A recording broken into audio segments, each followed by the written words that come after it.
Eu estou na presidência da AFUVESP e sou dirigente sindical aqui também pelo Sindicato de São Paulo. Vou chamar aqui para a mesa já a Vera Marchioni. Vera Marchioni também é diretora executiva aqui do Sindicato de São Paulo. Foi conselheira fiscal da CABESP, é membro do Comitê Gestor do Plano 2 do Banesprev.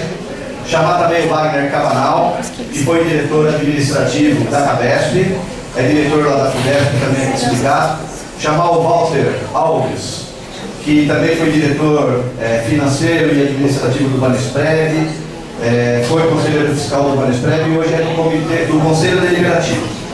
Só para a gente acertar aqui, gente, a dinâmica da nossa reunião. Em primeiro lugar, enquanto meus companheiros estão sentando aqui, eu quero agradecer, só para não correr o risco de esquecer de alguém, quem não tiver, por favor, que eu não citar a região, vocês podem me puxar a orelha aqui e me dar um toque. Nós estamos com o pessoal de BH, né, Andrade? O pessoal de Minas Gerais, os companheiros aqui de Barretos, companheiro Acácio de Londrina também está aqui com a gente, de Londrina, pessoal de Bragança Paulista, Taubaté, Guaratinguetá, Cachoeira Paulista. Quem aqui é da ativa? Quem está na ativa hoje no banco? Legal. Plano 2 Banesprev. Quem é plano 2 Banesprev? Grande maioria, né? Plano 5. Plano 3. Sambrev. Não tem. Tá. Gente, qual a dinâmica aqui? Por que a gente chamou essa reunião aqui hoje? Vocês estão acompanhando no Facebook, quem não tem Facebook acompanha por outros meios, no nosso site, na nossa página no Instagram. Nós estamos no meio do processo eleitoral da CABESP, correto? Então muita gente tem acompanhado as informações, as discussões. O objetivo nosso maior aqui hoje é tirar todas as dúvidas que a gente tem. Nós, que eu digo, toda a comunidade banespiana, a gente tem acompanhado pelo interior, a gente tem ido fazer reuniões no interior e a gente tem aproveitado a ocasião para falar de Banesprev e para falar de CABESP. Porque o problema todo não está só na CABESP. O Banesprev também está sofrendo ataque do Banco Santander. A gente está aproveitando aqui e gravando, porque muitos companheiros nossos, muitos colegas nossos, não têm a oportunidade para vir aqui hoje e pediram para a gente se a gente não podia gravar e depois a gente vai disponibilizar isso no site. Qual que é a dinâmica que a gente vai fazer aqui? Nós vamos falar um pouco do Banesprev, contar o que está acontecendo, vou passar a palavra daqui a pouco para o Walter, para ele contar como é que está a novela da reforma estatutária do Banesprev. Passado isso, eu gostaria que vocês anotassem aí as perguntas que vocês querem fazer em relação ao Banesprev. Depois, imediatamente, nós já passamos para a CABESP. Vamos acertar aqui para ver se a gente faz dessa forma ou alguém tem uma outra sugestão. Aí a gente fala da CABESP, nós vamos ter que falar de 3 assuntos. Muito rapidamente falar sobre as eleições, calendário, como é que está. Não é o nosso foco hoje aqui. Nosso objetivo é trazer informação sobre as propostas que o banco está colocando para alterar o estatuto da CABESP e alterar a coparticipação da CABESP. Então esses são os 2 nossos focos principais objetivos em relação à CABESP. Só que a gente vai aproveitar a ocasião e também falar um pouco da eleição. Quem tiver perguntas, eu gostaria que viesse aqui à frente, pode levantar a mão e a gente vai fazer a anotação, mas na hora que for fazer a pergunta, pegar o microfone para falar, porque aí a gente consegue gravar, tá certo, Érica? Nós estamos aqui com a Érica, com a Letícia e com a Amanda, que são da imprensa da AFUVESP, para fazer os registros. Inclusive é interessante, porque assim, a gente precisa priorizar aqui as informações que são inerentes a todos. Mas quem tiver um caso, por exemplo, ao final da nossa fala, a gente vai abrir o microfone para quem quiser fazer pergunta, para quem quiser relatar um caso, porque a gente tem um monte de casos para relatar. Então a ideia nossa depois é fazer uma grande matéria, para que a gente possa divulgar e também citar os casos que estão acontecendo aqui, que é importante que a gente relate. Então, podemos fazer dessa forma, gente? Então, eu vou passar aqui já direto para o Walter, pedir para o Sérgio fechar a porta de casa, para nós, passar para o Walter, para ele falar como em que pé que está a questão do Banesprev. Walter. Bom dia a todos. Então, eu vou Banesprev, porque eu acho que o assunto principal está sendo a Cabesp no momento, que está muito mais, eu acho que está muito mais grave do que o Banesprev, porque o Banesprev a gente ainda está na fase de fazer reuniões com a Previc, que vai ter uma reunião agora na semana que vem, e ela não deu ainda o parecer final, que é muito grave também se ela chegar a aprovar o que o Banesprev pretende. Mas então eu vou falar rapidamente para abrir para a Cabesp, que na minha opinião tem um pouco mais de importância nesse presente momento.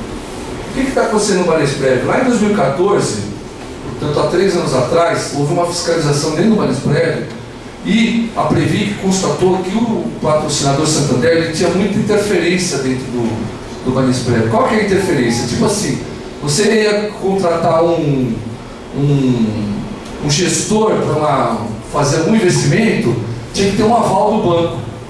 E eles falaram, olha, isso aí está errado, o Conselho Deliberativo já tem uma grande maioria do banco, então não precisa ficar passando para dar aval para o banco. Então nós, claro, como participantes, nós concordamos com isso. Qual é o problema de tirar a chancela do banco? E aí chamaram uma reforma estatutária. Aproveitando essa reforma, que estava ocorrendo lá atrás, a gente fez um abaixo-assinado para na Assembleia, que fosse decidir a reforma, já incluísse também a reposição da vaga da DIREP. Por que a vaga da DIREP? Não é porque a gente quer uma vaga a mais, não é por isso. Não é? Algumas pessoas às vezes pensam assim, estou querendo ter um cargo a mais lá dentro, mais uma vaguinha, não é isso. A vaga da DIREP, ela foi, na concepção do plano 2 em 94, ela é de suma importância. Porque qual que é o objetivo dessa vaga? O objetivo lá que é o seguinte, eles têm 4 indicados, nós temos 3 eleitos contando da DIREP. Então, algumas coisas dentro do estatuto, eles precisariam, na concepção, nasceu assim, convencer um eleito para votar. Para votar apenas 4 coisas que são importantes. Eles teriam que sempre convencer um eleito. Aprovação de contas, custeio do plano 2, que é importantíssimo, compra e venda de imóveis e, o principal de todos, alteração de regulamentos e estatutos do Banesprev. Os outros, tirando a alteração de regulamento e estatuto, se a gente for contar aprovação de contas, custeio e compra e venda de imóveis, a gente nem fala mais porque o plano está tão maduro, ele paga benefício muito mais do que arrecada, então isso aqui não vai mudar nada porque o plano 2 nem tem mais como comprar e vender imóveis no caso, tá? Então o único imóvel que tem lá, se não me engano, hoje é a agência Campinas, que é muito rentável, então a gente não precisa cuidar disso, então a gente abre mão disso aqui. O custeio do plano 2, tanto o Conselho Fiscal como o Conselho Deliberativo, eles pegam isso nas decisões. Isso não precisa passar para a Assembleia, passaria por informação, vamos supor, né? A aprovação de contas também é a mesma coisa. Mas essa vaga aqui do Conselho Deliberativo, já falei da Assembleia, já me adiantei, a vaga do Conselho ela é importante por causa disso. Se você tiver esse eleito a mais, eles nunca vão poder fazer o que eles querem sem convencê-los. Apesar que vocês vão ver aqui na parte da Cabesp, que ter um eleito a mais só não garante tudo. Porque lá na Cabesp, na hora que entrar, vocês vão ver que o diretor eleito votou contra os participantes. Então, tem que tomar muito cuidado com o que a gente elege também, né? Mas, voltando aqui ao assunto, você tem... Por isso que nós pedimos essa vaga. Um abaixo-assinado, claro, aí o Banesprev fez tipo uma encenação, mandou para a Assembleia, o banco também, depois volta para o banco veta e manda para a Previc com a decisão do Conselho sem aceitar a nossa sugestão. Falou, vamos ficar novamente, isso é um debate antigo, vem lá antes da privatização, né? Depois da privatização, quando tiraram o diretor eleito, o último foi o Oliver, que todo mundo conhece. Então o que a gente fez? A gente fez algumas ações para tentar manter essa vaga, mas exatamente por esses problemas, essas 4 observações que tem no Estatuto do Banesprev. A Previc, nesse período lá em 2015, ela aceitou o que o Conselho falou, e mais grave ainda, ela acabou com a vaga definitiva, praticamente acabou, né, da vaga da DIREP ali no momento, dizendo que as alterações estavam dentro do que o Conselho decidiu, ignorou a Assembleia, mas pior, ela soltou uma nota dizendo que precisava fazer uma nova reforma. E nessa nova reforma é que ela fala da terceira vaga, que tem que ser extinta, que tem que ter... E eles entendem que essa terceira vaga é uma interferência do banco, do patrocinador, que não é verdade. Ela é uma vaga que é eleita. E aí eles confundem essa vaga como cota do patrocinador e eles falam que a Assembleia não pode ser mais deliberativa em alguns desses assuntos, que ela tem que ser rebaixada, ela tem que ficar abaixo do Conselho Deliberativo. Então nós conseguimos ir à Previc, eles não atenderam a gente no dia, porque a gente não tinha hora marcada. Fui eu e o Camilo, lembro bem disso, a gente foi fazer uma outra conversa e aproveitou. Eles não tinham ainda decidido. Aí quando eles decidiram, a gente conseguiu marcar uma hora, levou novamente outros documentos, aí fui eu e a Cláudia apresentando a par. Na época, a gente conseguiu suspender a nota que a Previc tinha emitido. Só que ela suspendeu, mas ela não cancelou. E ela disse o seguinte: até o final de 2016 vocês têm que fazer uma nova reforma. E tem que seguir essas determinações, que é tirar essa vaga do patrocinador, insiste que é do patrocinador, mesmo a gente provando. E mais, tirar essas deliberações que a Assembleia tem. Aí ficou esse ano inteiro de 2016, quando chegou lá para outubro de 2016, outubro de 2016, exatamente, há um ano atrás, eles chamaram a gente e vieram com a seguinte, a gente do Conselho Deliberativo, vieram com a seguinte alteração: eles iam tirar os poderes da Assembleia, tirar a vaga do Conselho Deliberativo e mais, eles tiravam os dois diretores eleitos, tanto administrativo como financeiro, rebaixavam a função do Comitê de Investimentos, sendo que eles não seriam mais eleitos diretamente pelos participantes. Eles seriam eleitos indiretamente pelos eleitos no Conselho Deliberativo. Olha que coisa mais esdrúxula, né? Para falar uma palavra boazinha para eles. Nós não concordamos, pedimos vistas na reunião, aí foi um sufoco para tirar para vistas, eles concederam vistas. Aí na época, eu lembro que o efetivo era eu que estava substituindo. Na última gestão, o Yoshimi, que é o ex-presidente da FABESP, está doente há muito tempo, então eu estava substituindo ele, o Camilo era o primeiro suplente, e um candidato da FABESP, o seu Júlio. E aí a gente conseguiu tirar para vistas. Aí abriu para as associações negociarem com eles, com o banco, né? O que podia fazer? Nas negociações, nós aceitamos todas as determinações da Previc, menos a vaga do Conselho Deliberativo, por causa desta parte dos das quatro letrinhas que nos prejudicam. Voltando, aprovação de contas, custeio do plano 2, compra e venda de imóveis e alteração de regulamento de estatutos. Depois de muita negociação nesses 2 meses, a negociação deles é assim: eles aceitaram manter as diretorias, mas as diretorias a Previc em nenhum momento pediu para tirar.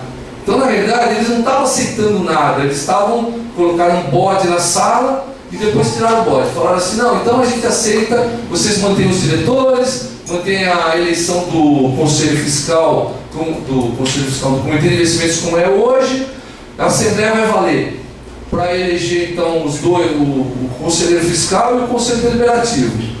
E vale também para os diretores, a gente mantém. A gente abriu mão da aprovação de contas, do custeio e da compra e venda de imóveis. Então a gente abre mão disso na Assembleia, porque nos colegiados a gente vai pegar. Mas a gente tem que ter uma trava para vocês não poderem alterar regulamento e estatuto. E aí pegou. E eles não deixaram. Mas eles falaram que manteriam a Assembleia. Então aí até valeria a pena. Mas qual era a nossa preocupação? Como a Previc tinha falado que tinha que tirar os poderes da Assembleia, nós entendemos o seguinte: já vai ser um passa-moleque. Eles vão lá na Previc, vão negociar a retirada da Assembleia, nós abrimos mão da vaga do Conselho e ficamos sem nada lá na frente. Na frente eles montam o Conselho do jeito que eles querem, eles têm 4 votos, nós temos 2. Eles vão poder aprovar o que eles quiserem, inclusive tirar os diretores, acabar com o Comitê de Investimentos. Porque isso não está na legislação. A legislação que está é o seguinte: na Lei 109, que rege as privadas, nós eleitos temos direito a 1/3. Então, se eles têm 4 e nós temos só 2 eleitos, eles já têm 1/3. No Conselho Fiscal, eles têm 2, nós temos 1 eleito, já tem 1/3. Então aí eles teriam mantido o que a legislação fala. Então nós não podemos concordar com isso. Nós somos a Previc, conseguimos suspender de novo. Está suspenso, estava suspenso. Aí eles falaram o seguinte, ó, nós vamos analisar o que chegar aqui. Nós somos em janeiro. Fizemos uma assembleia, a assembleia tinha mais de 6 mil pessoas. 6 mil pessoas não, desculpa, 6 mil votos, porque tinha 1.000 e poucas pessoas. Cancelamos tudo que eles tinham determinado. E aí nós fomos na Previc em janeiro. Chegamos na Previc, eles entenderam, falaram, só que vocês têm que negociar com o banco, né? Vocês têm que negociar com o patrocinador. Porque senão vai chegar aqui, como é que eu vou fazer? Nós viemos com essa tarefa, procuramos o banco, o Camilo e a Vera é prova disso, que eles participam de negociações. O banco ficou 6 meses com o ofício da Previc lá na gaveta. Não fez nada e agora chamou a reunião, chamou uma negociação dia 10/10 e chamou a reunião para dia 20/10. Na negociação, eles aceitam negociar a proposta deles. A negociação é assim, a nossa proposta é essa, vocês têm que negociar aceitando o que eles querem. Não, isso não dá, isso não é negociação. Que negociação é aquela que eu apresento o que eu quero e vocês aceitam? Ah não, nós estamos voltando às diretorias. As diretorias não estavam no parecer da Previc. Nós não vamos aceitar. Aí eles fizeram a reunião, passaram o trator. E mandaram tudo para a Previc dia 23/10. Então, dia 23/10 eles mandaram um novo estatuto que tira os poderes da Assembleia, esses poderes deliberativos, coloca o CD, que é o Conselho Deliberativo como órgão máximo da entidade, e fala, não, mas nós estamos mantendo as diretorias, estamos mantendo o comitê como era originalmente. Eles não estão mantendo, isso já estava assim. Eles não estão dando nada para nós. Nós é que estamos abrindo mão de algumas coisas. Então o que nós fizemos? Nós mandamos uma nova denúncia para a Previc, pedindo uma nova reunião presencial. Eles marcaram para dia 8/11, às 15 horas. Então dia 8/11, nós, Sindicato dos Bancários de São Paulo, a FUBESP, a AFABESP e a VESPREV, as três entidades mais o sindicato e a ANAPAR, né, que é a associação que representa a gente em Brasília, os participantes, está marcada essa agenda com eles. Só que é só para Previc, o banco não estará presente. Nós vamos tentar convencê-los novamente que se eles aprovarem o que o Santander mandou para lá, como reforma estatutária, eles estão dando um cheque em branco para o Santander. O Santander vai poder fazer com a gente o que eles quiserem. O que eles podem fazer? E aí entrando praticamente no que eles podem fazer. Eles podem tirar os 2 diretores eleitos, que é o grande objetivo deles, e manter 4 indicados. Aí eles falam, vocês têm a fiscalização do Conselho, tem a Previc aqui, tem o Conselho Deliberativo.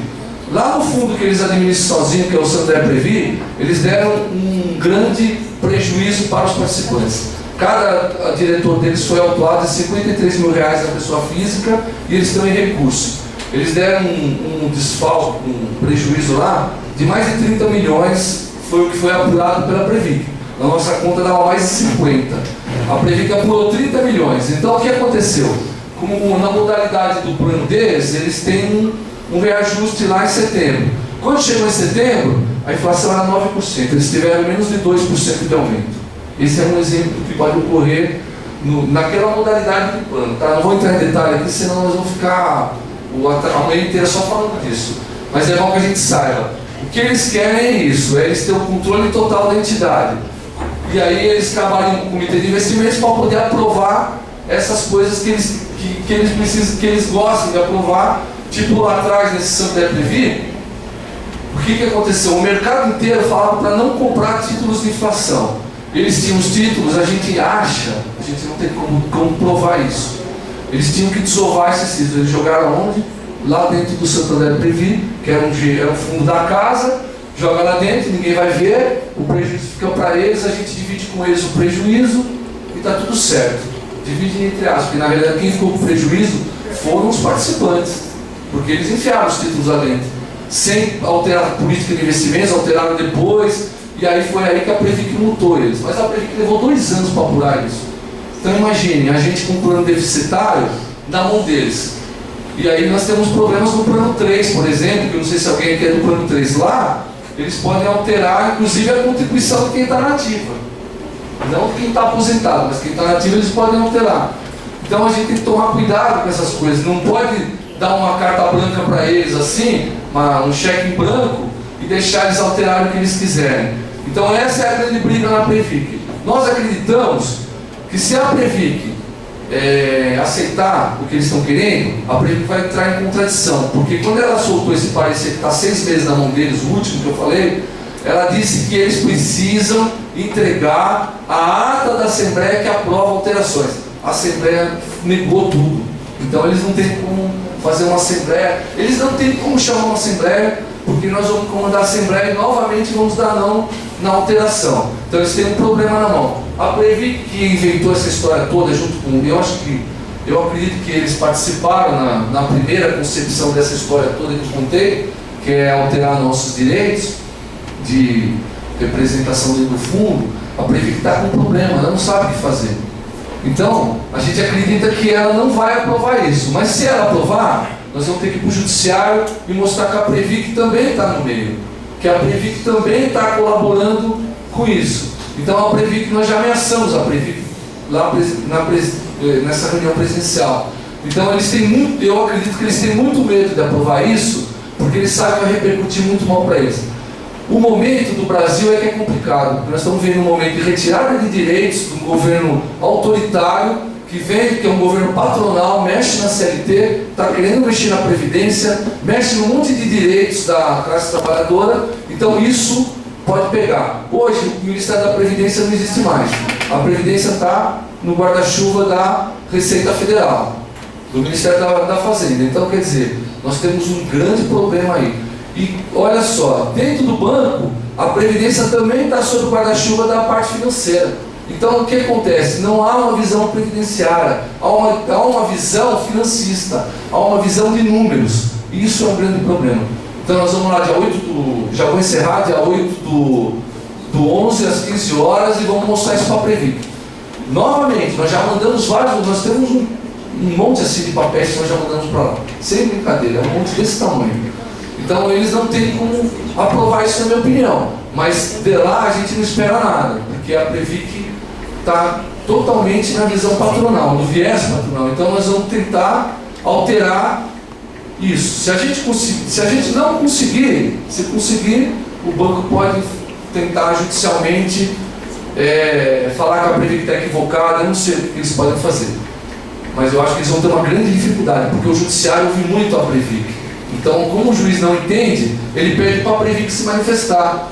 Então, se a gente conseguir alterar o que a Previc pensa, ou seja, pelo menos ela manter o que ela colocou nesse último parecer, que ela emitiu no final de abril, que é o que eu falei que eles estão 6 meses na gaveta lá, e agora eles colocaram ele em prática, a Previc vai ter grande dificuldade para dar uma canetada nesse assunto. E se ela der a canetada, nós vamos ter o judiciário como alternativa. Porque ela mesma vai estar se contradizendo do que ela escreveu lá atrás. Vai ser uma audiência pública em novembro do ano passado para falar do déficit do plano 2. Muitas pessoas aqui estiveram lá presentes, lá no senador Paulo Paim do Rio Grande do Sul. E lá o próprio o diretor da época, que hoje é o superintendente, nós temos a gravação dele. Ele disse que a nossa Assembleia é de vital importância no fundo, na governança do fundo. Não, o superintendente da Previc. Então, eles vão estar se contradizendo várias vezes se eles aprovarem isso. E nós vamos mostrar isso para eles na reunião. Agora, já mostramos com documentos também. Vamos voltar lá. Agora, daqui acho que vou estar eu e a Vera Marchione. Mais algumas das outras entidades também vão estar representados. Eu pela FUBESP, a Vera pelo sindicato e mais outras entidades. É uma reunião pequena com os diretores da Previc para tentar convencê-los, para tentar comovê-los que eles estão redondamente enganados se eles mantiverem isso. E eu vou ficando por aqui, vou devolver a palavra para o Camilo, e aí a gente está aberto a mais informações. Se qualquer coisa eu esqueci, eu peço para a Vera, para o Camilo complementar. Obrigado. Bom, obrigado aí.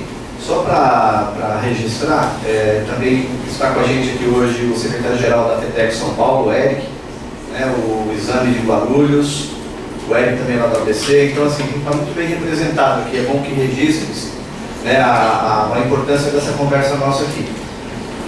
O Walter fala bastante coisa aqui, gente, mas é importante lembrar que isso vem de antes de 2010. Então, assim, não se preocupe, eu estou vendo a carinha de vocês de preocupação, às vezes quer muita informação, mas assim, tudo isso nós já escrevemos e está no site da FUVESP. Então, neste momento, é muito importante a gente ter essas informações, a gente se apropriar dessas informações. Entrem no site da FUVESP, a gente vai preparar, logo, ainda este ano, um especial para falar sobre Previdência. A gente vai falar sobre o Santander Previ, sobre o Sanprev, sobre o Banesprev e um pouco dessa cronologia desses fatos. A imprensa já está me olhando com preocupação ali.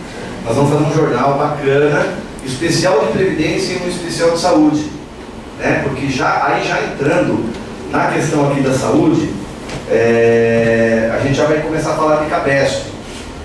E o que é importante para a gente começar aqui? Há sempre uma cobrança dos associados de dizer que a FUVESP, a FABESP, a Vesprev tem que parar de brigar, tem que se unir para lutar contra o Santander, não é isso? E eu lhes digo que o Santander conseguiu essa proeza. O Santander conseguiu essa proeza. Ele uniu as três entidades, óbvio.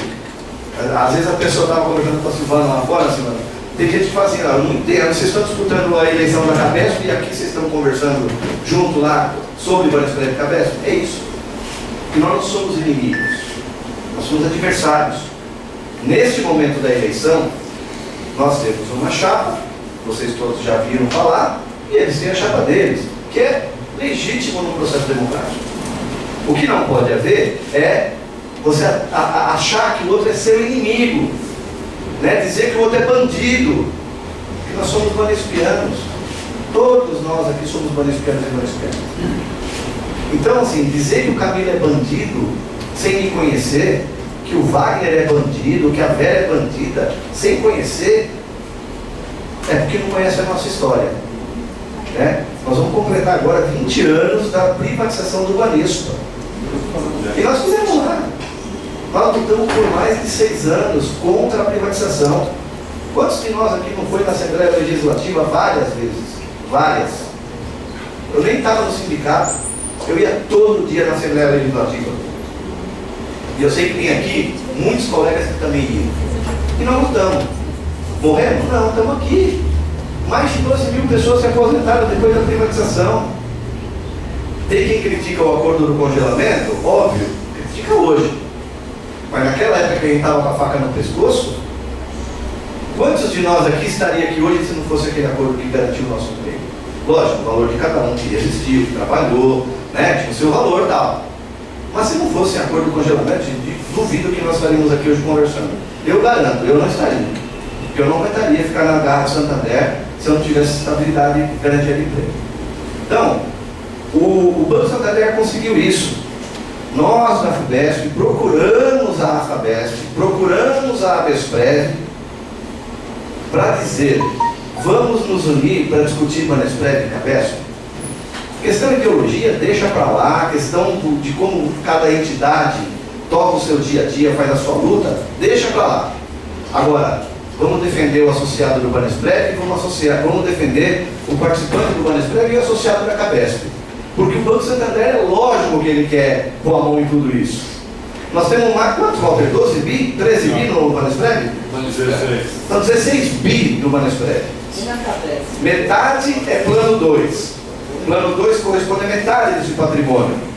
E na Cabesp hoje, dados agora, deve estar em 8 bi. Qual banco que não quer? É mais do que o Santander pagou pelo Banespa. Nós temos hoje na Cabesp. Não há nenhum plano de saúde, nenhuma empresa de autogestão que tenha o invejável patrimônio que nós temos lá. Então é óbvio que o Santander quer se apropriar disso. E nós deixamos muito claro para a presidenta da Cabesp e também para os representantes do banco. O dinheiro que está na Cabesp, o patrimônio da Cabesp é nosso, não é do banco. O banco é obrigado a pôr lá os seus 2,5%, e nós, como associados, colocamos os nossos 2,5%. O banco já ganha administrando aqueles recursos no seu caixa. Então não venha ele querer pungar o que é nosso. Não venha ele querer transformar a Cabesp num plano de 5ª categoria, que eu falei isso para a dona Maria Lúcia. há uns 10 dias atrás, porque tudo que... hoje, a maior parte das ligações que chegam na FUVESP para reclamar lá, é que tem procedimento que fazia e agora não paga mais. Ah, não cobre mais. Por quê? Ah, porque a ANS não está no rol da ANS. Você liga lá, primeiro você não consegue falar com o diretor. Você cai no call center, aí o call center diz o quê? Ah, o rol da ANS não prevê mais, então não cobre. O companheiro nosso aqui foi fazer exame de sangue lá com a esposa, não cobre mais. Tem que pagar do bolso. Né? Colegas nossos, home care, não paga mais home care, não tem mais. Quer dizer, prefere o paciente internado lá gastando um tubo de dinheiro lá no hospital para não ter que pagar o que a gente chama de economia porca. Então, eu fugi um pouco aqui, mas assim, voltando à questão das associações. Nós tiramos um pacto entre os presidentes das associações, juntamente com o movimento sindical, e aí eu falo da Contraf, falo da FETEC, da Federação de São Paulo e Mato Grosso do Sul. Ou seja, nós estamos todos unidos para lutar contra o Santander. Separa um pouco, eu sei que é difícil, mas vamos separar o momento eleitoral. E a gente tem feito, acho que a média de 1 a 2 reuniões por semana, lá na AFABESP, com a presença da Besprev e com a presença da AFUBESP e também do Sindicato de São Paulo, FETEC, também tem participado lá das reuniões. Como é que começa tudo isso? Mudança da presidência da CABESP. Né? Saiu para o PES. Quem aqui já foi em assembleia da CABESP? A grande maioria aqui já foi em assembleia da CABESP. Então vocês viram a dureza que era para a gente poder fazer o uso da palavra lá, para a gente poder entender os números que eram apresentados para nós. Né? E o PROPEST acabou sendo trocado. E entrou agora Maria Lúcia Ettore, que é banespiana também, né, de carreira, e está lá hoje na presidência da CABESP. Então não é mais o PROPEST. Falou? Então não é mais o PROPEST, é a Maria Lúcia, presidente da CABESP. E a gente estava achando que a gente ia entrar num processo, novos tempos para a CABESP. Mais ou menos. Mais ou menos. São novos tempos. Mas, por enquanto, o que tem se visto é assim, ela tem estabelecido um diálogo, né? A gente pediu o estudo, ela mostrou, só que o que a gente está vendo nas ações da CABESP não é aquilo que a gente precisa, não é aquilo que a gente queria. Né? Primeira reunião que ela nos chama é para discutir uma proposta de alteração do estatuto. Coisa que para nós é muito caro. Quando o banco fala, vamos mudar o estatuto, a gente precisa se preocupar e dizer assim, onde é que está a pegadinha? O que é que o banco quer para alterar o estatuto? Se é questão de legislação, a gente tem como acompanhar juridicamente e ver se realmente é aquilo. Mudança de lei, de Código Civil e tal. Agora, quando ele quer mudar em governança, quando ele quer mudar em alguma coisa, a gente já fica atento a isso. Hoje a estrutura de governança da CABESP é muito ruim. Ela tem a diretoria e conselho fiscal. Conselho fiscal que não chama o eleito para participar das reuniões. Diferentemente do Banesprev, que em todos os suplentes, o que eu falei? Eleitos. Ele não chama o suplente eleito, ele não chama para a reunião. Ou seja, ele deixa uma pessoa que foi eleita por nós, sem ter informação, sem se apropriar do que está acontecendo, e se ele tiver que assumir de repente. O Walter é o exemplo claro disso. No Banesprev, ele ficou 3 anos, ele era suplente. O titular, o seu Yoshimi, que é presidente da AFABESP, está de cama. Ele ficou 3 anos, o Walter sendo titular no lugar dele. Se o Walter não tivesse a oportunidade de se apropriar sobre o tema, com que qualidade ele iria nos representar? Então a gente cobrou isso dela. Falou, tem que chamar o suplente para a reunião do Conselho Fiscal. Então tem algumas alterações no estatuto que são positivas. Né? Criar um conselho deliberativo, criar um conselho de usuários. Lembra, a gente tinha o representante de CABESP? Por que não criar um conselho de usuários para melhorar a interlocução com o interior, com outras cidades, com outros municípios? Então assim, se for nessa linha, a gente discutir é importante, é positivo. Chamou as associações separadamente e apresentou um estudo. Só que imediatamente, na semana seguinte, suspendeu a discussão do estatuto. E perguntamos por quê, né? A resposta foi, olha, nós estamos fazendo algumas adequações na Cabesp, vai vir um processo eleitoral, então vamos deixar para discutir o estatuto com a nova diretoria eleita o ano que vem. Então, em relação ao estatuto, não houve apresentação de nenhuma proposta. Só foi ventilado assim, precisa melhorar aqui, precisa melhorar ali e tal, mas a diretoria não apresentou nenhuma proposta para nós. Por isso que não tem nada divulgado em relação a isso. Então, está sobrestada a discussão do estatuto, está parado lá. Nós vamos discutir isso com a diretoria lá o ano que vem. E aí já entra a questão da coparticipação. Né? Vocês se lembram que a Cabesp, toda vez que ela faz a prestação de contas, o Propesc sempre, ele mostrava sempre o lado não tão bom assim dos números da Cabesp. Sempre? Em vez de ele falar, olha, nós estamos com 7 bi, tivemos aqui mais de 200 milhões de superávit, ele falava, olha, nós estamos com déficit operacional. Lembram disso? Quem teve a oportunidade e curiosidade de ver o relatório de atividades, vocês vão ver lá. Nós temos na Cabesp, é verdade, um recorrente déficit operacional. Conta de padaria. A minha despesa é maior que a minha receita. Ponto. Só que a evolução do meu patrimônio, ela paga esse déficit operacional e eu ainda guardo dinheiro na poupança. É preocupante isso? De verdade, não. Se eu tenho na minha conta pessoal uma despesa maior do que a minha receita, mas eu continuo pagando as minhas despesas, eu tenho uma evolução do meu patrimônio, eu não preciso cobrir isso agora, eu não preciso me preocupar com isso agora. Tá certo? Então, eu tenho que tomar cuidado se eu estou comendo o meu patrimônio. Se eu estiver comendo o meu patrimônio, eu tenho que me preocupar. O Propesc sempre falava isso nas assembleias. Olha, vai ter hora que vai ter que mexer aqui. E aí veio a questão, numa reunião que a gente foi fazer lá com a presidente, ela chamou algumas reuniões, né, e sempre presente. A FUBESP, a FABESP e a VESPREV. E a gente falou, tem que chamar todo mundo, tem que chamar os sindicatos também. E aí ela vai e traz um estudo da Mercer e diz que é necessário ajustar a coparticipação. Com qual argumento? Ela me apresenta lá uns 12 argumentos e diz que a Cabesp ela tem um problema de má utilização do associado. Tem associados que usam a Cabesp de forma equivocada. Muitos exames, vai consulta em vários médicos no mesmo mês, um monte de absurdos. Aí apresenta lá um estudo da Mercer, primeiro que diz o seguinte: o patrimônio da Cabesp vai até 2046. Ok? O nosso patrimônio vai até 2046. A última vida coberta pela Cabesp vai até 2100. Aí nós falamos, olha, esse estudo está meio esquisito, a gente tem que entender melhor esse estudo. Porque no estatuto da Cabesp, quem é o nosso dependente? Não entra mais banespiano, correto? Não tem mais entrada na Cabesp. Para ser beneficiário da Cabesp hoje, tem que ser filho de banespiano, ou banespiano. Com 24 anos, ele vai embora. Então vamos fazer uma continha rápida. Se a última vida vai até 2100, tem que ter alguém nascendo hoje, 2017, e que vai morrer com 83 anos.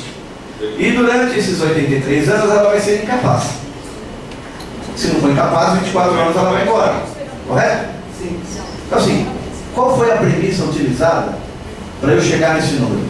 Para dizer que em 2100 teremos uma pessoa que morrerá com 83 anos e que foi incapaz durante esses 83 anos.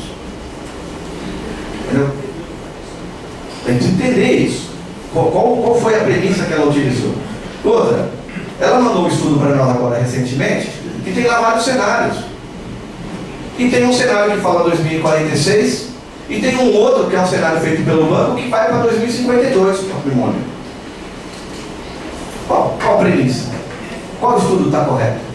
Porque até um tempo atrás era 2036, 2039, agora 2046, agora 2052.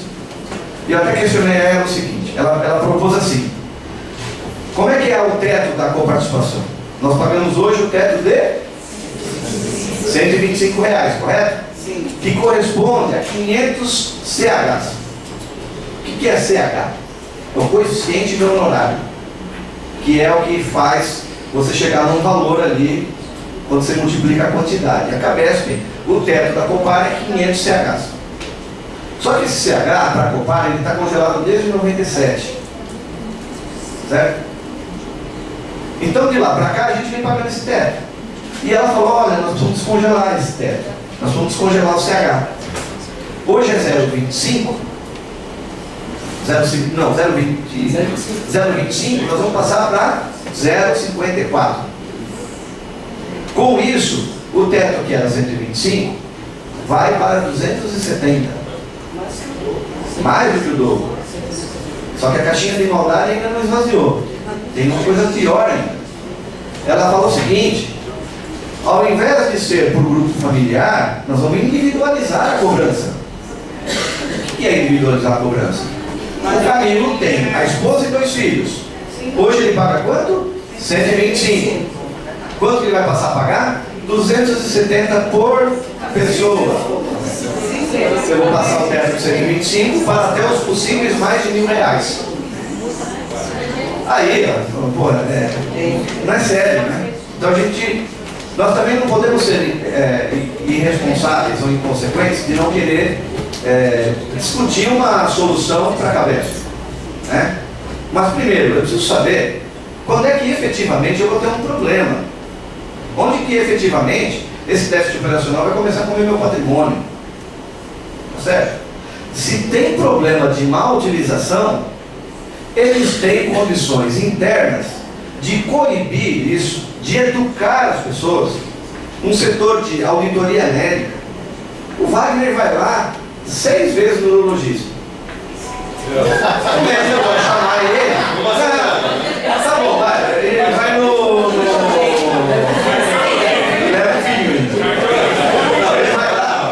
Ele vai lá no geriatra. Já está embaixo lá. Ele vai no geriatra 6 vezes no ano. A auditoria médica vai pegar lá, ele tem condições de ver isso. Ele tem condições de ver isso e fala assim: seu Wagner, está acontecendo algum problema, senhor? Qual que é o problema? Olha, o senhor não tem essa necessidade. Não tem essa necessidade. Então, a gente brinca um pouco para, de uma forma lúdica, a gente assimila melhor. Mas assim, a Cabesp tem expertise, ela tem know-how, ela tem estrutura para isso. Tudo bem que ela está tentando acabar lá, mas hoje ainda tem. Se tem isso, coibir. A Vera utiliza a Cabesp de forma corretíssima. O Camilo vai lá e extrapola. Eu vou punir a Vera, vou punir um monte de gente que está aqui que usa de forma correta, porque eu utilizo mal? Não posso.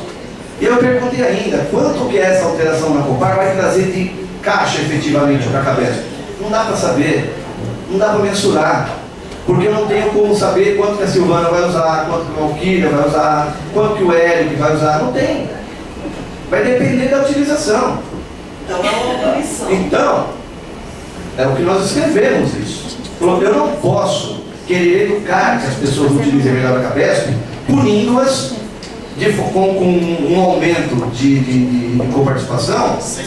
E com um aumento que hoje, R$125, tem colegas nossos que perdem a Cabesp porque não tem dinheiro para pagar a coparticipação. Vários relatos aí de pessoas que eles até pulam uma mensalidade, voltam, depois faz uma engenharia financeira para não perder a Cabesp. Mas não tem condições. Então nós temos o seguinte: olha, vamos discutir com responsabilidade. Então, das várias reuniões que nós já fizemos lá, a última terminou com uma carta que nós fizemos. Está no site da FUBESP isso. Uma carta assinada pela FUBESP, pela FABESP, pela BESPREV, pelo Sindicato de São Paulo, pela FETEC São Paulo, Federação de São Paulo e Mato Grosso do Sul, pela Contrato. Todas as entidades assinaram dizendo o seguinte: nós somos contra a proposta de aumento de coparticipação. Nós queremos que você suspenda esse calendário que era para implementar agora o aumento. E queremos estabelecer um processo de negociação para a gente entender melhor esse estudo, que é um estudo atuarial, tem um monte de dúvidas sobre ele, né? Nós temos N dúvidas, quais as premissas que foram utilizadas para a empresa chegar nesse ponto, chegar nesse resultado. E agora, dia 7, nós teremos uma reunião com ela. E ela já respondeu primeiro dizendo o seguinte: ela acata o nosso pedido de suspensão do calendário de implantação, né? Ela mandou o outro estudo, só que ainda assim temos dúvidas. Nós temos nos reunido, as associações, os sindicatos e com especialistas no tema para a gente ver. Temos muitas dúvidas e não vamos aceitar que ela coloque um prazo, que ela coloca na carta lá de 30 de novembro, para dar como um ultimato, né, de um aumento da coparticipação. Se nós já deixamos claro para ela, se fizer, nós vamos judicializar. Nós não vamos aceitar. Então ela acatou, dia 7 nós vamos lá para fazer essa discussão com ela. Basicamente, a proposta de coparticipação é essa: descongelar o CH, aumentar o teto e fazer a individualização. A individualização também nós já nos colocamos muito claramente dizendo: não aceitaremos individualização. E mais, questionamos a ela: se o dinheiro é nosso, as decisões são nossas, como é que ela vai fazer isso aqui monocraticamente? Ela pinça do estatuto um parágrafo, onde tem o caput do parágrafo, ele fala de uma questão jurídico-administrativa, e num lado dos incisos ele fala que casos omissos serão dirimidos pela diretoria. É verdade, ela está correta. Só que naquele ponto, né, jurídico-administrativo. No artigo que fala da Assembleia, ele também é muito claro: a Assembleia Geral de Associados é soberana. Num dos incisos fala: cabe à Assembleia decidir sobre casos omissos do Estatuto. Então ela se beneficia do Estatuto nessa ponto, ela pinça só ali aquela frase, mas que não diz respeito com o todo. E nós levantamos: ó, você não vai fazer isso sem passar por uma Assembleia. Seja ela qual proposta for, a diretoria pode deliberar, mas se você não passar por uma Assembleia, você vai ter problema. Então, gente, qualquer proposta que vier, seja ela boa, seja ela ruim, ela tem que pautar numa Assembleia Geral, onde nós vamos lá discutir e votar a favor ou contra. A partir do momento que tiver isso aí, óbvio, nós vamos nos posicionar, nós vamos divulgar, nós vamos fazer reunião de novo, nós vamos discutir. Porque hoje o que tem é assim: estatuto não tem nada. Com participação, se ela quiser alterar, ela vai ter que pautar uma reunião, vai ter que pautar uma Assembleia Geral, certo? Aqui, para nós também o entendimento fica muito claro o seguinte: a gente viu o que o Banco Santander fez agora recentemente com os trabalhadores da Ativa. Tinha o plano do Bradesco de Saúde, e ele criou um plano Sul-América por baixo, nivelado por baixo, entendeu? Com mínimo de atendimento. E a nossa preocupação é que ele faça o mesmo com a Cabesp, né? Que ele tente fazer isso. E nós dissemos o contrário para o plano. Você quer resolver o problema da saúde dos trabalhadores do Santander? Cria um plano na Cabesp. Pega o plano exatamente como ele é hoje, do banco, lá do Bradesco ou do Sul-América, traz para dentro da Cabesp.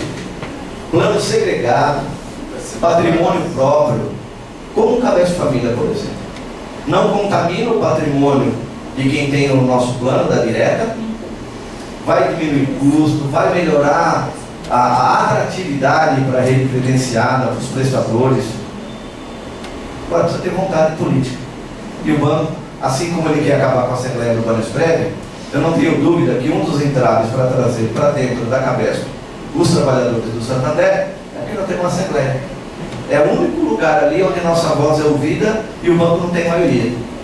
Porque na diretoria ele tem o voto de Minerva, conselho fiscal nosso, lá no caso nós temos a maioria, mas também hoje não apita muito. Então, eles podem querer criar, durante o estatuto aí, querer criar um conselho deliberativo com maioria para o banco, com poderes maiores do que a Assembleia, e isso a gente está atento. Óbvio que a hora que vier a reforma estatutária vai ser uma outra briga com o Banco Santander, mas a gente está atento. Então, já passo aqui para a Vera, depois para o Wagner, para também fazer as suas considerações em relação à Cabesp, E aí eu sei que teve gente que já levantou a mão e tal, aí a gente abre para os questionamentos. Podemos fazer assim? Né? No mais, quero de verdade, olha, o auditório aqui está cheio, tá bacana, podia ter mais gente, mas assim, por ser uma quarta-feira, véspera de feriado, uma quarta cinzenta, eu queria agradecer muito, parabenizar vocês por estarem aqui. E depois é importante, como eu disse, a informação, entra no site da FUVESP, na FETEC, no sindicato, multipliquem essas informações que nós estamos passando aqui, que é muito importante. Às vezes a gente fica meio isolado e a gente fica refém da informação, e a informação é melhor você beber na fonte onde você confia, onde é uma informação segura, tá bom? Obrigado, gente, pela atenção. Passo aqui já para a Vera. Obrigada.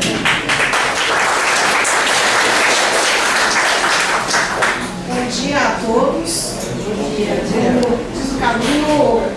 Parabéns para quem veio aqui, né? Eu acho que é um momento bastante delicado pelo qual nós estamos passando na cabeça do Banesprev, né? E acho que nós temos que participar de todas as oportunidades que houverem para a gente fazer essa discussão e entender minimamente. Vocês não precisam entender tudo, tá certo? Não precisam conhecer tudo, mas a gente tem que entender a grosso modo, né, o que o banco está querendo com a cabeça do Banesprev, né? Até para a gente poder se amar e ver qual o melhor caminho a seguir, porque também aqui não tem saída individual, gente. Eu vou dizer isso de novo, toda vez que eu me reúno com as pessoas para discutir cabeça do Banesprev, frisar que não existe saída individual para ninguém nesse caso, nem para a cabeça nem para o Banesprev, né? A gente vai ter que estar junto, nós vamos ter que escolher o melhor caminho juntos. A gente, em razão da luta dos trabalhadores, isso para mim não tem a menor dúvida, nós conseguimos manter a cabeça do Banesprev, tá certo? E manter as pessoas, porque também não adiantava ter cabeça em Banesprev se os trabalhadores tivessem sido demitidos, né? Então nós conseguimos manter os trabalhadores e, além de conseguir manter e conseguir aposentar 12 mil pessoas, nós conseguimos manter a cabeça do Banesprev, né? E assim, essas coisas são coisas do processo, né? Daquele momento que você está vivendo, do processo histórico. O banco mesmo nos fala, né, que o banco fala para a gente o seguinte: se eu tivesse pensado antes, eu já tinha acabado com esse negócio desse Banesprev, dessa cabeça de antes, tá certo? Por que o banco fala isso, gente? Porque a cabeça do Banesprev, o banco tem uma responsabilidade com cada um de nós até a gente morrer. Você entende o que é isso do banco? Né? Que cada um de nós, quando ele olha para cada um de nós, ele fala: puta, eu vou ter que carregar esse sujeito do meu lado, né, até esse sujeito morrer, né? É exatamente isso. Como o Walter fala que o banco levou a cabeça do Banesprev para debaixo da diretoria financeira, né? É porque nós somos, né, estamos grudados no balanço do banco até a gente morrer, né? Há uns 4 anos atrás, teve uma mudança na legislação, na CVM. As empresas de capital aberto, né, como o banco, e tem que colocar no balanço, provisionar no balanço do banco, né, das empresas, não é só para o Santander, isso é uma regra para todas as empresas.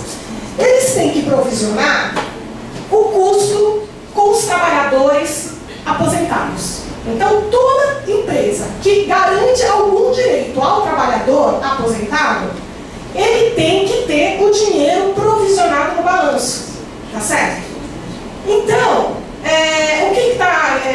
a partir disso, os bancos começaram também a olhar com mais detalhe para essa questão das aposentadorias. Não que não olhavam antes, mas como tem que aparecer no balanço, isso aparece para o acionista, enfim, é tudo que eles não querem, né? Nessa sociedade que a gente vive, que interessa mais o acionista que o trabalhador, tá certo? Do que o que a sociedade está ganhando, né, com isso ou aquilo, para o banco é um problema enorme.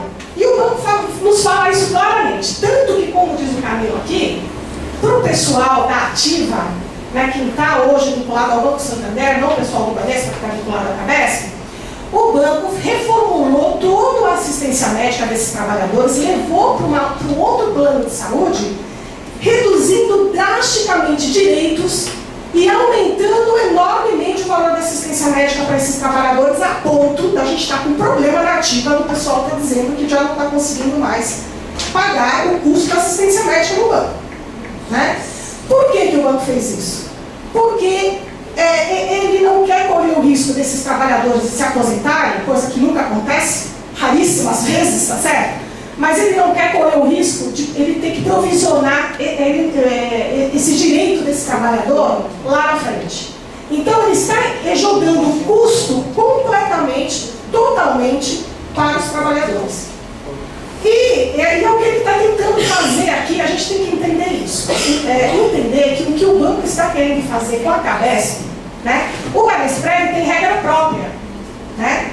Está lá, quanto é que o banco tem que pagar, ele tem que pagar metade do déficit, falando do plano 2, né? Plano 5, os outros é diferente, mas no plano 2 a regra é clara. O banco tem um percentual que ele tem que pagar. Nós temos o nosso percentual, isso ele não pode mudar para quem está aposentado, tá certo? Para quem está na ativa, está quase todo mundo já chegando lá, então também o ganho dele é muito pequeno, né? Está todo mundo ali na boca, então também ele não tem mais como mexer com esse direito dos trabalhadores da ativa. Significa uma redução de custo muito pequena, ou quase nada. Mas na Cabesp, gente, o que ele está fazendo aqui com essa mudança do valor, né, da coparticipação, e reduzindo direitos, é transferir o custo para a gente.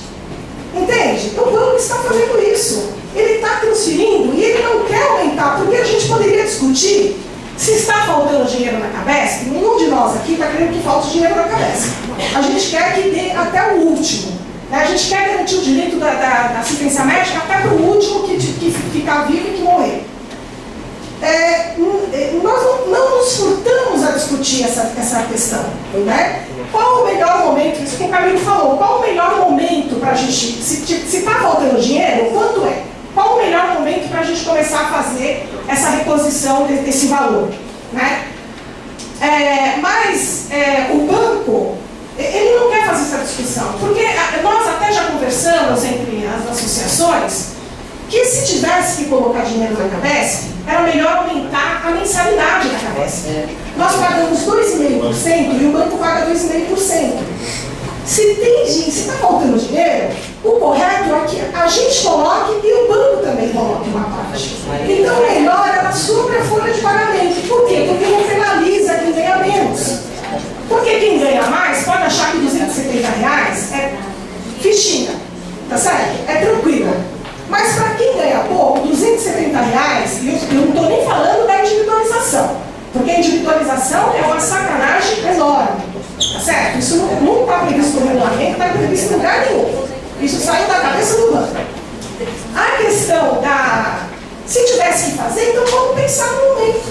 O pessoal já fez umas contas de padaria aqui, se a gente aumentasse 0,5%, já daria mais do que a coparticipação. O aumento da coparticipação, ele não pesa, né? Ele não pesa muito para quem ganha, não pesa muito para ninguém. E para quem ganha pouco também não pesa muito. Mas R$270 para quem ganha pouco, pesa muito. E é esses trabalhadores que costumam perder a cabeça porque não conseguem, às vezes, pagar R$125.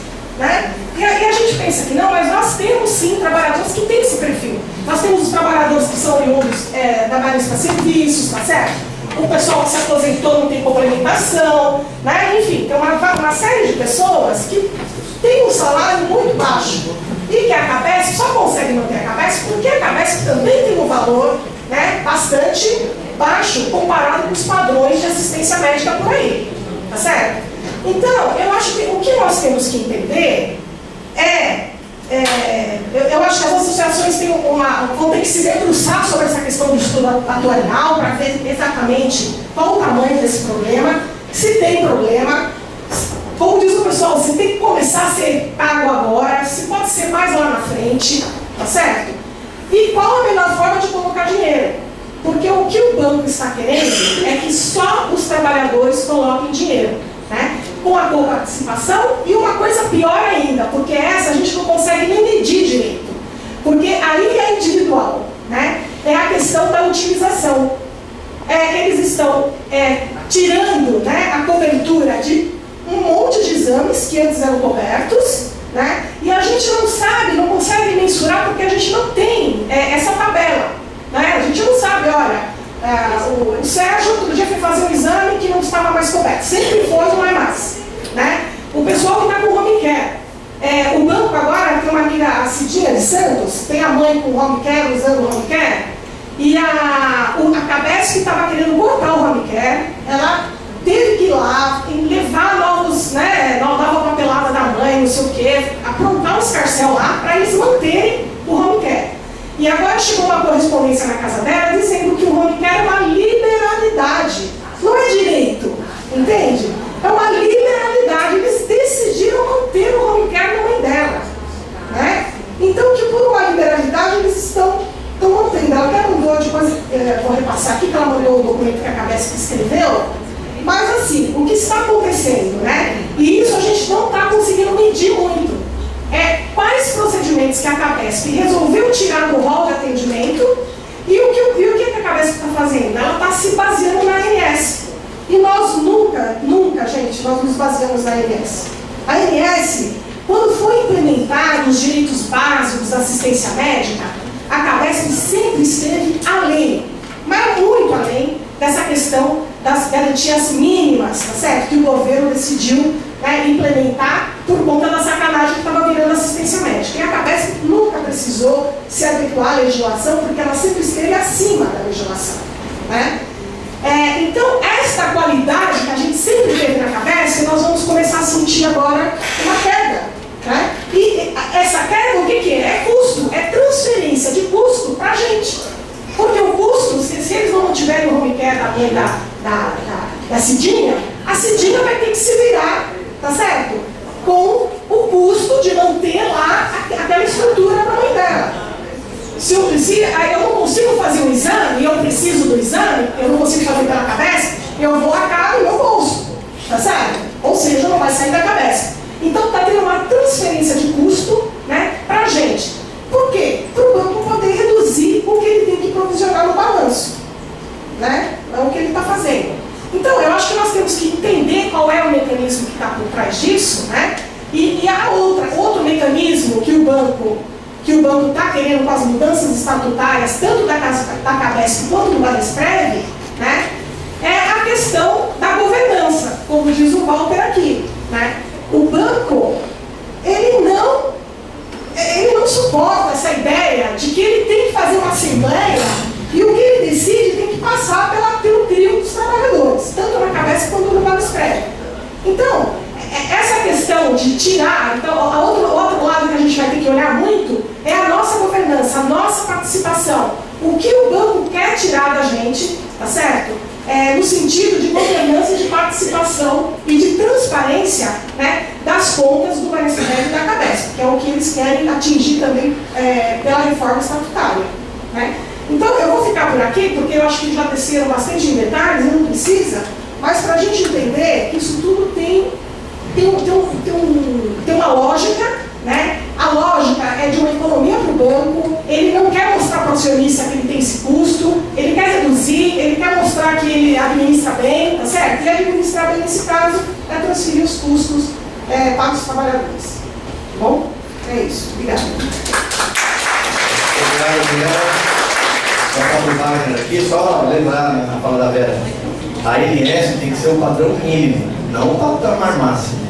O que ela está fazendo na Cabesp é colocar a ANS como o patamar máximo. Para isso é melhor a gente ir no sul, não precisa nem da Cabesp. Bom dia a todos, todas. É um prazer ter vocês aqui no nosso sindicato. É muito importante, a gente costuma dizer por aí que o que sobrou, são três coisas que sobraram para os banespenos, né?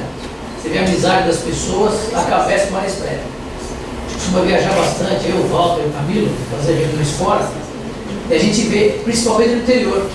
No interior as pessoas são muito próximas, né? Se reúnem nas afamãs, se reúnem nos clubes, né? Nos Banespinhas. E para a gente é importante quando você vê essa comunidade, o banco, tudo que ele fez, não conseguiu acabar com isso, né? Dentro do Banesp. É a união das pessoas, é muito bacana isso. Quando a Cabesp, assim, eu acho que o que está acontecendo com a gente aí é um absurdo, né? Porque a gente vê o patrimônio que a Cabesp tem, como cresce o patrimônio, ano a ano a gente vê a reaplicação ali, né? Paga todas as contas, como falou aqui, da despesa operacional e ainda sobra recurso. O ano passado fechou o balanço da Cabesp, o patrimônio da Cabesp, 7 bilhões e 300, e esse ano vai chegar nos 8 bilhões e já tem um superávit até julho de 160 milhões. E aí vem mexer na coparticipação nossa, né? Como disseram aqui, a gente vê bastante casos de pessoas que foram excluídas da Cabesp por não pagar a coparticipação. Então, o regulamento é esse, ele é muito duro com relação ao pagamento. E as pessoas não cumprem, a diretoria é obrigada a excluir esses participantes. Então, a gente vê um exemplo desse para mim já é o bastante para a gente estar brigando todo mundo junto aí para tentar manter como é a Cabesp, né? R$125, não tem necessidade no momento. Como disseram aqui, eu também apoio essa proposta de aumentar os 3%, 3,5%. Para nós aqui, o recurso vai ser muito maior para dentro da Cabesp e não vai penalizar tanto as pessoas, porque eu fiz uma conta, se eu fosse pagar R$270 de participação, ia dar 6% do meu salário quase, né? A mensalidade, mais o percentual, 6% do meu salário. Então, e o banco não paga nada. Quantas pessoas que estão aqui ficaram doentes no banco, Ler Norte, hoje tem um tratamento aí caro, você tem que fazer exames e você tem que pagar R$270, o banco não paga nada por isso, você ficou doente no banco, né? Então, para mim isso aí é um absurdo, tem que falar não, sei lá, se começar a ajustar daqui para frente, não discutimos isso ainda, mas tem outras possibilidades aí de penalizar as pessoas. Outra coisa que vem acontecendo na Cabesp, a gente vem sentindo aqui, toda essa retirada de direitos, os trabalhadores que perderam emprego na Cabesp nesses últimos 3 meses. Mais de 40 pessoas foram demitidas, pessoas com 30 anos, 27 anos de Cabesp foram demitidas, né? Pegamos um caso lá, o colega com tumor no cérebro, eles demitiram, entendeu? Agora vamos correr atrás. Mandamos uma carta pela FUPESP para a Cabesp pedindo para reintegrar esses funcionários, não tivemos resposta ainda. Acreditamos que ele vai ter que entrar com ação, como já está, o jurídico nós já está preparando isso. Mas você vê que ela entrou ali para destruir a nossa Cabesp. Se tinha 100 e poucos funcionários, 150 funcionários na Cabesp, é porque tem necessidade. Com certeza a qualidade do serviço, né? Sei lá, de compra de medicamento, de pagamento para os seus profissionais, com certeza vai ter problema. Já tem uma grita aí no mercado, né? Faço no ortopedista que ele reclamou da Cabesp, ele falou que a Cabesp não tinha dinheiro. Ele não sabe que tem lá os 8 mil. Eu escutei e não falei nada, mas assim, você vê que a reclamação dele pode ser de outros profissionais. E se ele a Cabesp nunca foi desse jeito, né? Todo mundo construiu a Cabesp com esse patrimônio, vendendo o seguro do gato lá, né? Todo mundo, quem nunca trabalhou em agência, mas quem trabalhou em agência, vendeu bastante seguro para fazer esse capital, né? O Sérgio aqui trabalhou em agência. Esse seguro não pode voltar? Não pode, porque a ANS não permite nada que não seja de saúde dentro da Cabesp. Por exemplo, aquele empréstimo que a gente tinha, as FIIs lá que faziam empréstimo, né? Você pagava, aquilo dava uma rentabilidade para a Cabesp. Quando foi 2006, 2007, a ANS exigiu que tirássemos dentro da Cabesp esse empréstimo, né? Nós fomos na ANS tentando provar para a ANS que essa receita só nos ajuda, né? E tem um problema do imposto também, né? Do pagar imposto sobre a receita ali, né? Então elas pontuaram isso para a gente, nós mostramos o patrimônio da Cabesp, na época era 2 bilhões e pouco. A ANS, quando ela viu aqui, falou: o que é isso? Tudo isso de patrimônio? Eles não conhecem a Cabesp, né? Não sabem o que é o patrimônio que nós temos. E aí eles vieram com essa medida, tivemos que tirar, fomos obrigados a tirar. Então, assim, isso era receita para a Cabesp, né? A Cabesp fez esse patrimônio gigantesco que é hoje. Eu acho que a gente tem que estar unido, falar aqui das associações, estamos próximos a ela para defender a Cabesp e Marespré, mas a gente precisa fazer mais ações. Quando foi o aumento de 30% do Cabesp Família, a FUPESP começou a receber várias reclamações. O que vocês vão fazer para nos ajudar? Está pesado para a gente pagar. Nós chamamos os beneficiários aí do Cabesp Família, aí os associados da Cabesp, para um ato aqui em frente à Cabesp. devia ter umas 30, no máximo 40 pessoas. Ou seja, é muito mais queixa dentro da FUVESP do que as pessoas não vieram nos ajudar, entendeu? Então, assim, pedir para vocês, quando a FUVESP, a VESPREV, o sindicato, chamarem para atos em defesa da CABESP e do Banesprev, nós temos que estar juntos. Fizemos um ato também na torre, lá tinha quantas pessoas lá, Camila? O último fizemos lá em defesa do 200 pessoas, né? Nós somos no Banesprev, 24 mil, 30 mil beneficiários, associados ao beneficiário, né? Participantes do Impressão. Tinha 200 pessoas, então assim, nós temos que acordar, porque o banco, ele vê essa movimentação, né? Vou pedir para vocês ficarem junto com a gente aí. Acho que é isso. Todo mundo já abordou tudo aqui sobre patrimônio, sobre o que está acontecendo. Acho que é isso que eu queria falar na cabeça no momento. Depois, acho que não sei se vai entrar a pauta aí já está falando por eleição. Mas era isso, pessoal. Nós temos uma disposição na FUVESP lá, porque eu saí da cabeça em 2008. Mas lá para cá, a gente vem atuando na FUVESP em defesa, né, dos direitos aí dos colegas quando tem problema na cabeça. A gente tinha problemas, né? A gente tinha acesso a diretoria, a gente conseguia resolver. A partir de agora, a gente não pode mais subir na cabeça, não sobe mais na cabeça falar com o diretor. A gente não consegue mais, não tem mais acesso ao que a gente tinha, tem que passar pela secretária. A secretária que transfere a ligação para o setor responsável, entendeu? Antes a gente tinha acesso a isso, então nós estamos ficando cada vez mais longe da cabeça. Então, nós precisamos de vocês aí para tentar reverter isso. Obrigado.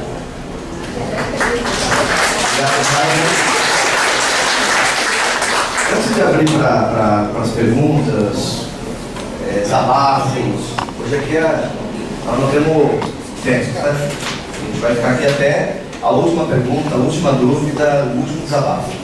Mas também falar uma coisa, eu não peguei o Wagner falou.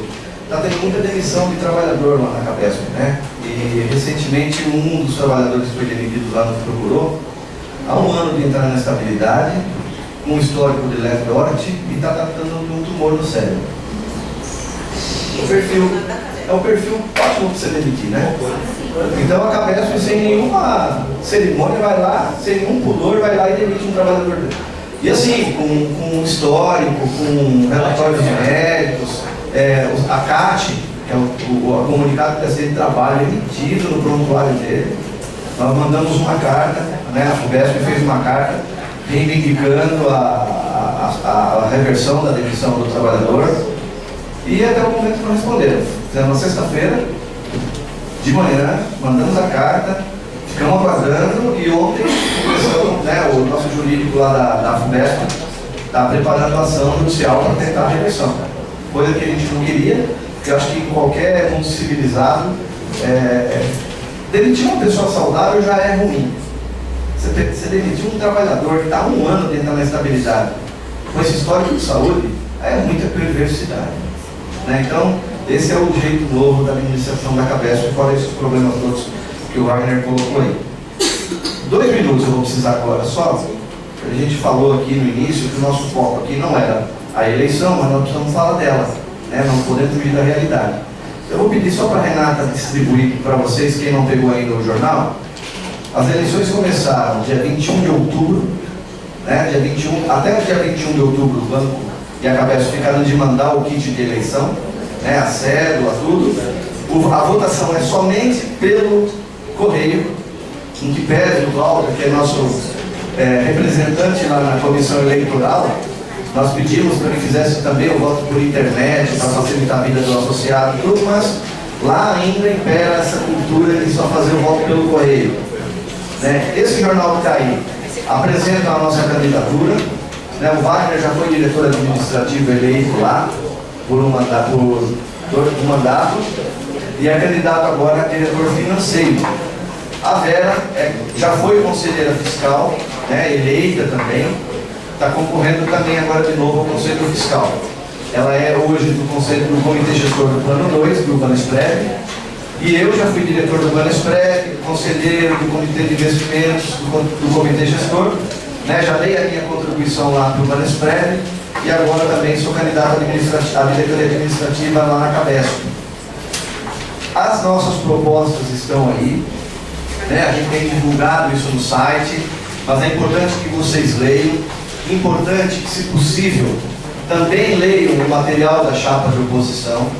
É importante vocês tentarem um contato com eles, para que eles, olhando no olho de vocês, também tenham a oportunidade de dizer como eles estão vendo esses ataques que o Banco Santander vem fazendo lá na Cabesp, o que eles pretendem fazer, né, para reverter isso daí, para mudar essa realidade lá na Cabesp. Então, assim, é isso, vai até o dia 21 de novembro, né, dia 21 de novembro, um dia depois do feriado, é numa terça-feira. O mais importante, gente, é votar. Você não vai votar na gente por qualquer que seja o motivo, mas vote. A gente pega as últimas eleições, o quórum é baixíssimo. Deu menos de 9.000 pessoas. 8.500 pessoas votaram de um universo de quase 30 mil. Certo? Então, porte pago, gente. A Cabesp manda o envelope para a nossa casa, porte pago, é só preencher, colar o envelope e devolver no correio. Dá muito trabalho? Não dá. Não dá despesa porque já está pago. Tem gente que veio lá na Cabesp, lá na FUVEST, e falou, ó, eu vim trazer pessoalmente que eu não quero dar despesa para a Cabesp. Olha, né, a boa intenção da pessoa, mas falando, não, ela está pago já. Você colocando ou não no correio, o correio já cobrou. Né? Nós conseguimos a fala direta da Cabesp, isso está previsto no regulamento. Né? A gente pagou por isso, eles emitiram as etiquetas, nós colocamos no nosso jornal, o jornal foi para casa de todo mundo que tem direito a votar pela Cabesp. Camilo, consulta se o pessoal recebeu já. Se todo mundo aqui recebeu, sério? Não. Porque quem não recebeu, tem lá um 0800. O jornal também, vocês já viram o nosso jornal? Então, bacana. Camilo, só um detalhe. Vários colegas que reclamaram que recebeu a cédula, aliás, recebeu... O nosso jornal? Não, recebeu todo o material, porém a cédula não foi. Então, quem tiver qualquer intercorrência nesse sentido, ou procure o sindicato da sua cidade, ou procure a FUVESP, ou no site da própria Cabesp tem lá o número do 0800, né? Teve uma colega nossa que me chamou pelo Facebook e falou, ó, mudou a minha empregada e ela subiu com as coisas lá, inclusive com o envelope da Cabesp. Eu falei, olha, eu orientei ela ligou lá, pediu uma segunda via, deram o número de protocolo para ela, e aí ela acabou, vai receber agora o envelope novo, entendeu? O cachorro rasgou, qualquer que seja o motivo, liga na Cabesp e eles vão mandar. Tem tempo até dia 21 do 11. E cobre os seus colegas, cobre os amigos. Ó, você já votou? Não precisa me falar em quem você vai votar, mas vota. Vota porque quando a gente tem um quórum baixo, qual o recado que nós estamos dando para o banco? O pessoal não está nem aí. Pode colocar quem quiser lá que eu não estou ligando para isso. Então, nós temos que representar bem. Eu queria muito que 80% das pessoas votassem, independentemente do resultado. Mas nós estamos dizendo para o banco que nós nos preocupamos com a Cabesp. Então é isso, gente. Obrigado.